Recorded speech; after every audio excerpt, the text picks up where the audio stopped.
The Twits by Roald Dahl, page 62 to 67. The furniture goes up.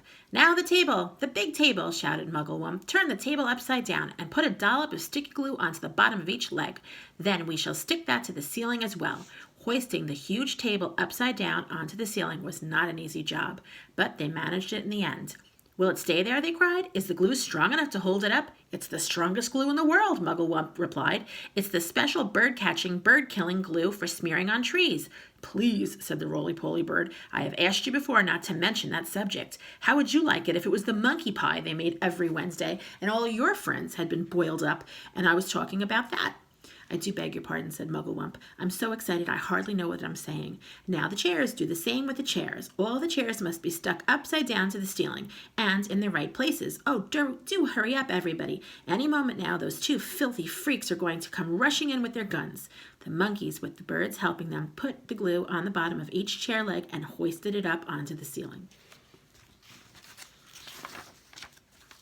"Now the smaller tables," shouted Mugglewump.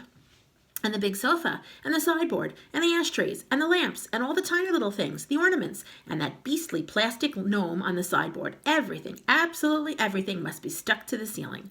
It was terribly hard work. It was especially difficult to stick everything onto the ceiling in exactly its right place, but they got it done in the end.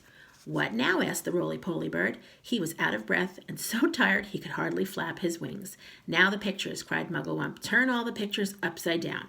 And will one of you birds please fly out onto the road and watch to see when those frumptuous freaks are coming back?" "I'll go," said the roly-poly bird. "I'll sit on the telephone wires and keep guard. It'll give me a rest." The ravens swoop over.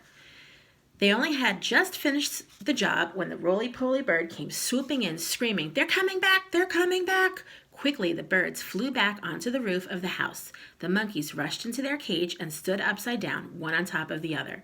A moment later, Mr. and Mrs. Twit came marching into the garden, each carrying a fearsome-looking gun.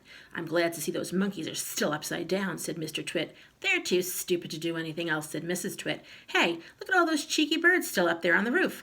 Let's go inside and load up our lovely new guns, and then it'll be bang, bang, bang, bang, and bird pie for supper." Just as Mr. and Mrs. Twit were about to enter the house, two black ravens swooped down low over their heads. Each bird carried a paintbrush in its claw, and each paintbrush was smeared with sticky glue. As each of the ravens whizzed over, they brushed a streak of sticky glue onto the tops of Mr. and Mrs. Twit's heads. They did it with the lightest touch, but even so the Twits both felt it. "What was that?" cried Mrs. Twit. "Some beastly bird has dropped its dirty droppings on my head." "On mine too," shouted Mr. Twit. "I felt it! I felt it!" "Don't touch it," cried Mrs. Twit. "You'll get it all over your hands. Come inside and we'll wash it off in the sink." "The filthy, dirty brutes," yelled Mr. Twit. "I'll bet they did it on purpose. Just wait till I've loaded up my gun." Mrs. Twit got the key from under the doormat where Mugglewump had carefully replaced it, and into the house they went.